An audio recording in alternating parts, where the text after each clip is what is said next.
Brooke, this is it?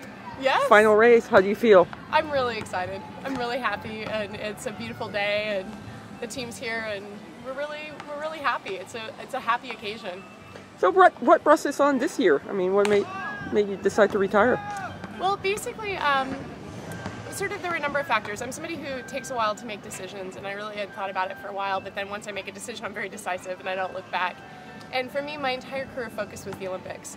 And you know, I'm not a fool. Like, I know that my odds of going after having a not very good season last year and not very good season this year are not as they could be, and that in order for me to go to the Olympics, my sacrifices are going to have to be really great in my personal life, and I'll have to be racing full-time in Europe next year. And you know, a couple years ago I would have jumped at that and thought that's exactly what I want to do, and I love it. But now I'm at a different place in my life where I'm really happy. I have a great life, and I'm really happy. And being on the road for 3 months straight, at a minimum, is tough. And so I had a 3-month solid block of racing this year and didn't get home, and it's tough. And I love my family, and I love my boyfriend, and so I'm really happy when I'm at home. And it's I kind of miss my life, and I realized that I miss my life. I miss, you know, being able to go hiking and mountain biking or backpacking or sailing or whitewater rafting or any one of those things that, you know, for 11 months out of the year for the last 5 years I haven't been able to do. And so I wanted to step back and kind of have my life again and not take it so seriously. But when you've been at a really high level and you've competed at a high level, and you know what it's like to win races and to feel really strong and to have everyone kind of gunning for you, you don't like playing second fiddle. And I've never been somebody who's ever half-assed things. And so for me, the reason why I was strong is because I was so focused and so dedicated and trained so hard. And so if I take that away, and if I don't want to be that focused and that dedicated, then I don't want to do it anymore, and it's time for me to retire. And I had some people express surprise when I retired, or when I said that I was going to retire. And my philosophy was, well, I'd rather have people be shocked than say it's about damn time already. You know, that this sport has just been wonderful. It's been really good to me. It's been incredible. But I want to still love riding my bike, and I don't want to turn it into anything less than a wonderful, incredible journey.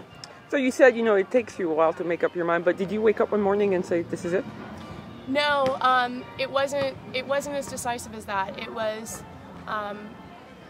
was more, you know, what am I doing? What's important to me? And when I first started having feelings, I wasn't racing well, and you know, I dismissed it. It's like, you know, you can't make any decisions based on something like that just purely emotionally. So I didn't really allow myself to really think about it when I was emotional, and I waited until I was back home and not so cracked from being on the road, and when I was in a good, happy place. And then I thought, okay, rationally, what am I doing in this sport, and am I going to regret not going to the Olympics? Well, I'd be sad.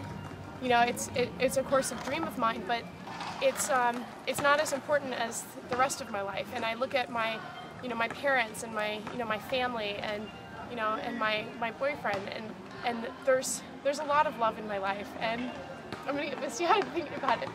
And spending time away from those people that mean so much to me is really hard. And as much as I love cycling, you know, those are the people that ask me blasely, oh, so how was the race? Oh, good, okay, so now how are you?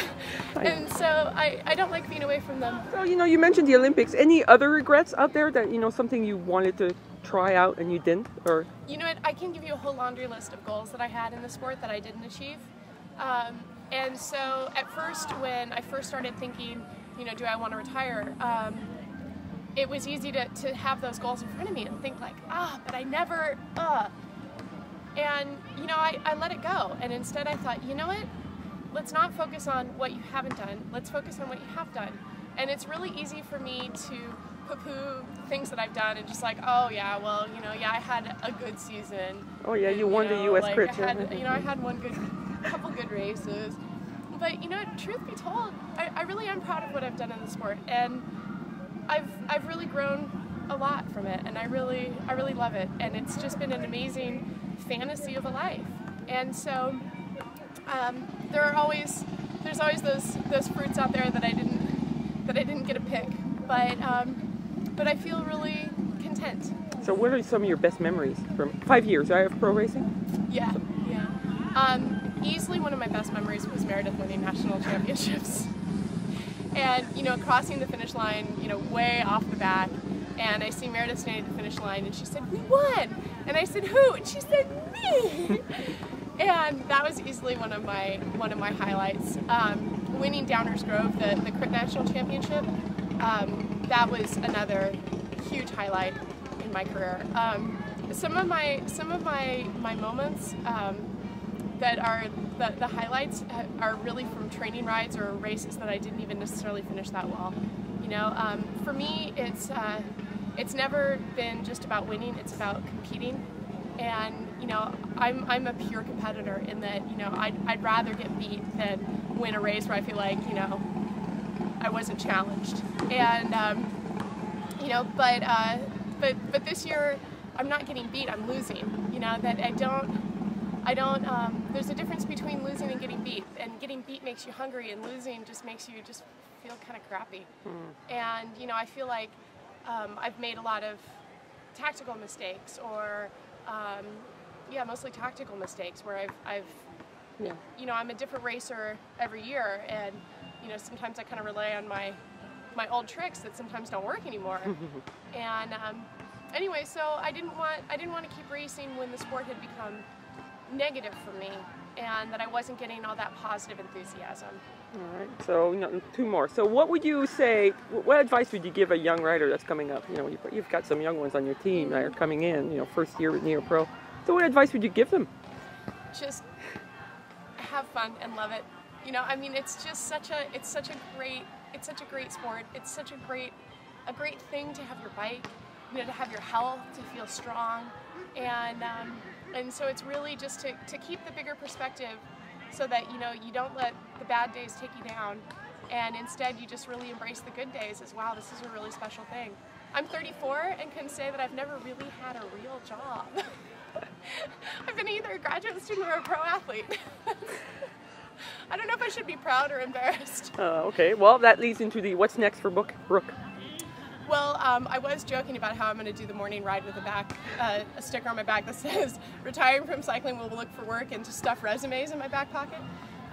Yeah, no, I don't know. I'm not going to be involved in cycling. That much I do know. I want to, again, make a clean break so that I can just really love the sport and not, you know, not dwell. And so I don't know. I'm not going to go back to academia. You know, my degree is in evolutionary biology, but I've kind of done that and moved on. So I'm not sure yet. There's a biotech company that I'm really interested in that just does really, really cool stuff. So a new adventure. A new adventure. Thank you very much. I might start kayaking. Oh, thank you very much for everything, Brooke. Thank you.